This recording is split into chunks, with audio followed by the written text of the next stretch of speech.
Hello, my name's Stewart, landscaper trained by a golf course superintendent, and this is March 10th, 2021, and I filmed this lawn in fall 2020, and I had thatched it, then came back to aerate, seed, and fertilize, but didn't have a chance to take a look at my work.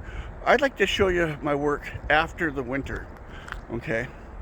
Once again, I had thatched this pretty good, and it came back just incredibly beautiful. I'm going to be aerating this lawn here today for spring, okay? And so my flags are, the client's already put the flags in the lawn and everything else.